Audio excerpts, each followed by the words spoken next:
Shalom adik-adik, apa kabarnya? Pasti adik-adik semua dalam keadaan sehat dan penuh dengan sukacita. Sebelum kita mendengarkan cerita, kita naikkan pujian dulu. Yesus, kupanggil namamu.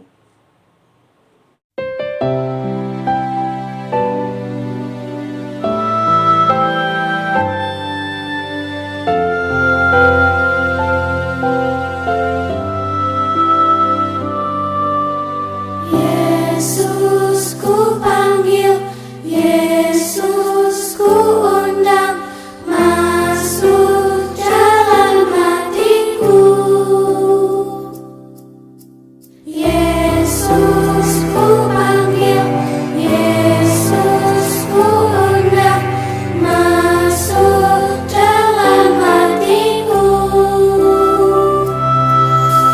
Memimpin, menuntun setiap langkah hidupku, sucikan, kuduskan semua dosaku. Yesus ku panggil, Yesus ku undang, masuk dalam hatiku.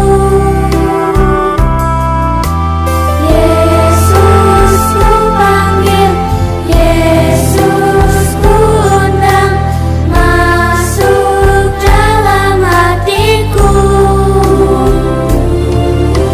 Memimpin, menuntun setiap langkah hidupku, sucikan, kuduskan semua dosaku. Nah, kita sudah memuji Tuhan dan saatnya kita mau mendengarkan cerita firman Tuhan. Mari kita berdoa. Tuhan, terima kasih. Hari ini ada waktu dan kesempatan lagi untuk kami boleh mendengarkan firman Tuhan. Tuhan, layakkan kami, kuduskan kami, sehingga kami boleh menerima berkat daripada firman Tuhan. Di dalam nama Tuhan Yesus, kami berdoa dan bersyukur. Amin.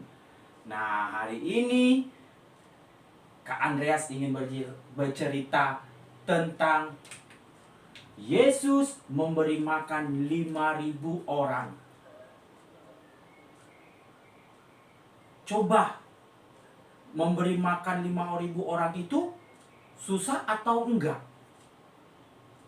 Susah sekali. Kalau satu orang kita masih bisa memberi makan. Misal ada roti bisa bagi 2. Tapi kalau 5.000 orang, wah, butuh biaya yang banyak sekali. Tapi Tuhan memakai cara yang luar biasa memberi makan 5.000 orang ini. Nanti adik-adik boleh baca teksnya di dalam Matius pasal 14 ayat 13 sampai 21. Pada waktu itu Tuhan Yesus menyeberangi dan mengunjungi daerah Danau Galilea. Tapi banyak orang yang mengikut Yesus pada waktu itu karena mereka tahu bahwa Tuhan Yesus itu pernah mengadakan mukjizat. Orang mati pernah dibangkitkan, orang yang sakit disembuhkan. Dan mereka juga ingin mendengar pengajaran Tuhan Yesus. Waktu mereka mulai banyak untuk mengikuti Yesus, mulailah Yesus berdiri dan naik ke atas bukit. Dia mengajar mereka yang ada di situ. Dia memberikan berita kabar baik tentang Allah. Wah, mereka sampai takjub mendengarnya. Dan bahkan ada yang sakit juga Tuhan sembuhkan. Saking kan asiknya mereka, Tuhan melihat keadaan mereka semua.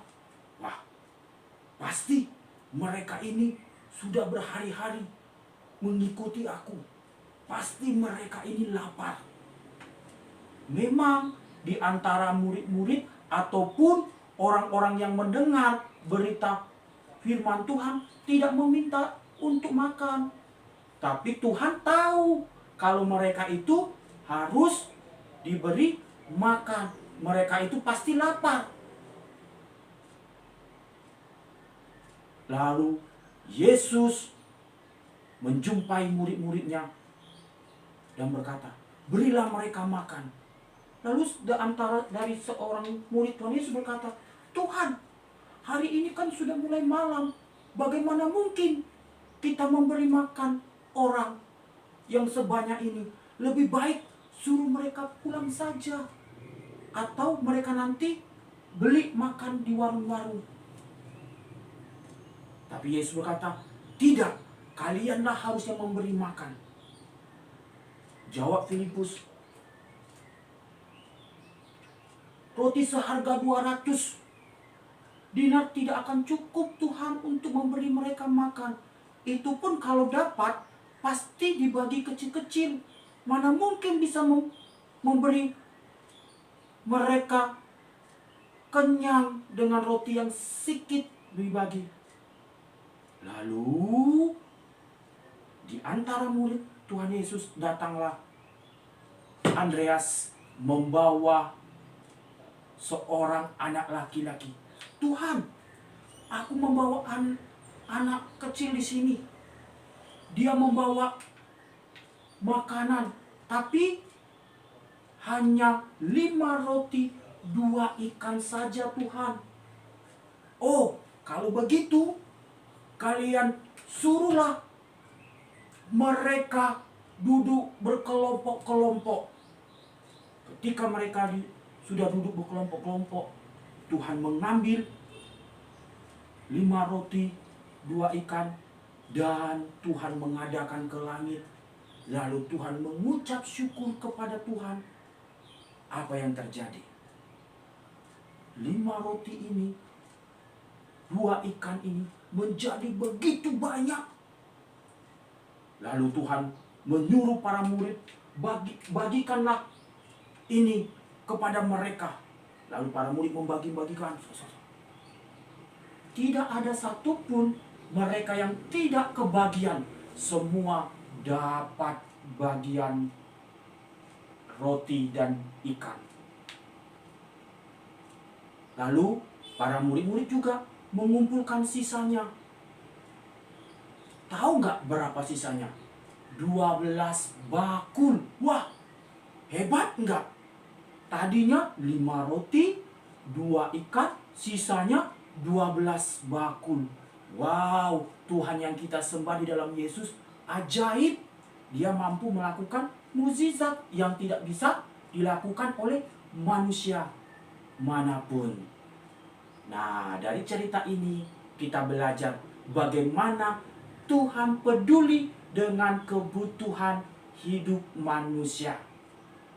Tuhan melihat bagaimana orang-orang di situ perutnya lapar, Tuhan berikan makan. Walaupun mereka tidak meminta, Tuhan tahu.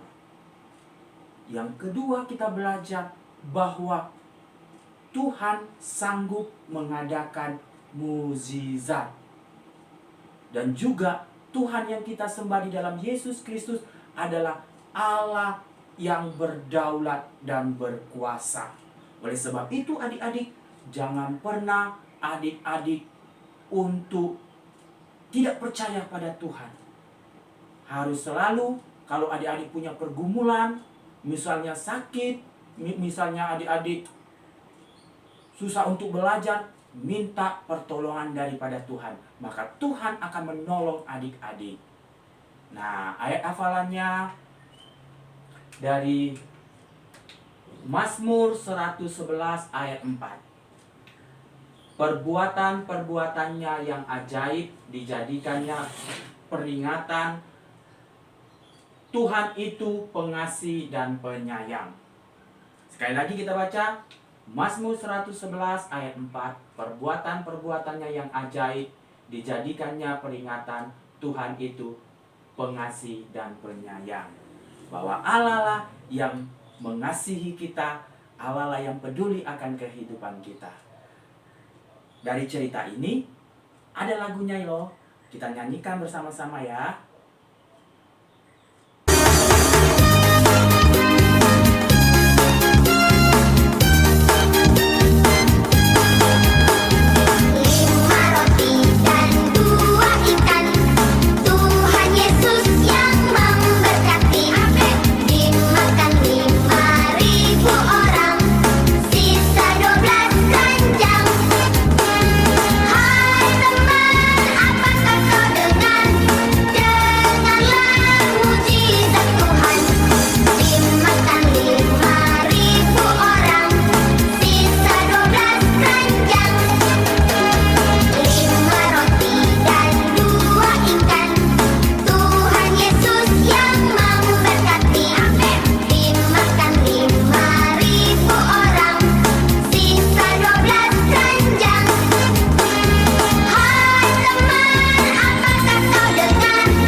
Tuhan, dan saatnya kita berdoa.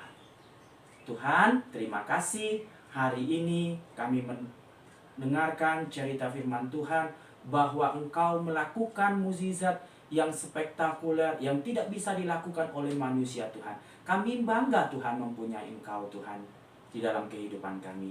Dan hari ini Tuhan, hamba berdoa untuk adik-adik yang ada di rumah dan dimanapun mereka berada. Tuhan berkati mereka. Tuhan berikan kesehatan, kekuatan. Bahkan dalam studi mereka, Tuhan berikan kepintaran, kecerdasan, bahkan semangat di dalam belajar. Tuhan juga jadikan adik-adik ini menjadi adik-adik yang menjadi kebanggaan bagi kedua orang tuanya dan juga bagi bangsa ini Tuhan. Kau berkati orang tua mereka di dalam bekerja, di dalam mendidik anak-anak. Berikan kesabaran, berikan hikmah yang daripada Tuhan sehingga adik-adik yang ada di rumah dan dimanapun mereka boleh menjadi anak-anak yang takut akan Tuhan dan mengasihi Tuhan. Di dalam nama Tuhan Yesus kami berdoa. Amin. Sampai ketemu minggu depan. Tuhan Yesus memberkati kita semua. Amin.